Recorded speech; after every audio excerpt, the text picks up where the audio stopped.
L'une des principales attractions d'Amdiaras en matière de formation est l'École nationale supérieure des technologies de l'information et de la communication ENASTIC. Dans ses joyaux architectural, 88 étudiants tchadiens reçoivent des formations depuis bientôt 3 ans. La première promotion qui s'apprête à entamer la rédaction des mémoires de fin de formation reçoit la visite du chef de l'État en cet après-midi de mercredi 5 avril 2023. Le président de la République générale Mohamed Idriss Déby Itnou revient après sa visite de l'année dernière, au cours de laquelle un certain nombre de plaidoyers lui a été soumis. En effectuant cette descente, il veut constater de lui-même et s'assurer de l'effectivité de l'exécution des instructions qu'il a données aux fins de garantir des meilleures conditions de vie et de formation. Plus largement, il s'agit de toucher du doigt les réalités dans cette école, de la salle des travaux pratiques à l'amphithéâtre, en passant par les dortoirs. Le président de la République a pris le temps de visiter les installations.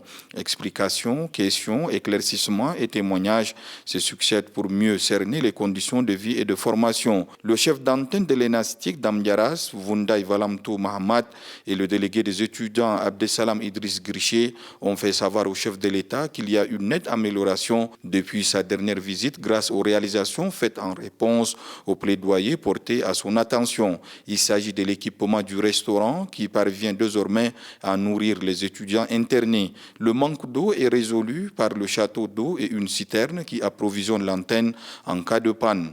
Également, sur instruction du chef de l'État, un système VSAT a été installé pour faire face aux défis liés à la connexion Internet qui rend difficile les formations axées sur les technologies. Au rang des difficultés relevées figure également le renouvellement de l'abonnement Internet et l'insuffisance des ordinateurs de grande capacité, des manquements exprimés en termes de doléances au chef de l'État qui veut que cette prestigieuse institution puisse jouer pleinement son rôle et mettre sur le marché de l'emploi des ingénieurs qualifiés dont la sortie sera une première au regard de leur spécialité. En plus de cette antenne de l'ENASTIC, la jeunesse d'Amdiaras et plus largement de l'ENIDI-Est est également bénéficiaire d'un stade de 9000 places dont la construction connaît quelques difficultés. C'est le motif de la visite effectuée sur place par le président de la République, général Mohamed Idriss Déby Itnou.